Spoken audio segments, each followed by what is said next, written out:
Fibroid কি surgery ছাড়া treatment করা যায়? আমি ডক্টর শঙ্কর দাস মহাপাত্র, পেশায় গাইনোকোলজিস্ট এবং ল্যাপারোস্কোপিক সার্জন ও ইনফার্টিলিটি স্পেশালিস্ট। আমি Bhagirathi Neotia women and child care centre new টাউনের সঙ্গে যুক্ত। ফাইব্রয়েড সার্জারি ছাড়া ট্রিটমেন্ট ইউজুয়ালি করা যায় না। ট্রিটমেন্টটাকে আমরা ভাগ করব, একটা মেডিকেল ট্রিটমেন্ট, একটা সার্জিক্যাল ট্রিটমেন্ট। মেডিকেল ট্রিটমেন্ট কি? মেডিকেলের মধ্যে আমরা যেগুলো করি, আমরা হয়তো ইন্ট্রাউটেরাইন কন্ট্রাসেপটিভ ডিভাইস দিয়ে থাকি, বা এখন কিছু কিছু মেডিসিন বেরিয়েছে, মিফিপ্রিস্টন অথবা ইউলিপ্রিস্টল বলে ওষুধ বেরিয়েছে। যদিও ইউলিপ্রিস্টল ওষুধটার অনেক সাইড এফেক্টের জন্য এখন মার্কেট থেকে এটা উইথড্র হয়ে গেছে।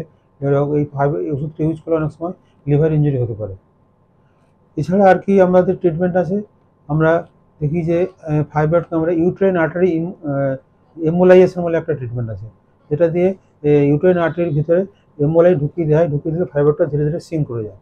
কিন্তু যাদের প্রেগনেন্সি আসছে না, তাদের আমরা এই ট্রিটমেন্টটা করতে খুব একটা বলি না। তার কারণ হচ্ছে অনেক সময় ইউটেরাইন আর্টারি এমোলাইজ করতে গিয়ে ওভারিয়ান আর্টারি এমোলাইজ হয়ে গিয়ে ওভারিয়ান আর্টারির সাপ্লাই বন্ধ হয়ে গেলে অনেক সময় দেখা যায় যে মেনস্ট্রুয়েশন বন্ধ হয়ে যেতে পারে, বা ইনফার্টিলিটির সমস্যা তৈরি করতে পারে।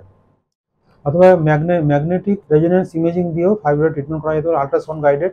এটা অবশ্য আমাদের দেশে খুব একটা বেশি জায়গায় অ্যাভেলেবেল নেই বলে এটা এখন অ্যাকসেপ্টেবিলিটি অত বেশি নেই। এগুলোই মোটামুটি ফাইব্রয়েডের ট্রিটমেন্ট। কিন্তু ইনফার্টিলিটির ক্ষেত্রে কিন্তু ফাইব্রয়েডের সবসময় সার্জারি করার দরকার হয় না। যদি অ্যাসিমপ্টোমেটিক থাকে তাহলে সার্জারি না করলেও চলে।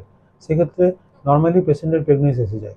যদি দেখা যায় পেশেন্টের সব কিছু ঠিক আছে, পেশেন্টের কোনো রকম হাজব্যান্ডের কোনো প্রবলেম নেই, বা আদার যে ইনফার্টিলিটির সমস্যাগুলো সেগুলো কিছু নেই, তখন আমরা আরও ইনভেস্টিগেশন করে দেখি যে ফাইব্রয়েড থেকে কোনো সমস্যা, ইনফার্টিলিটির সমস্যার সৃষ্টি হচ্ছে কিনা।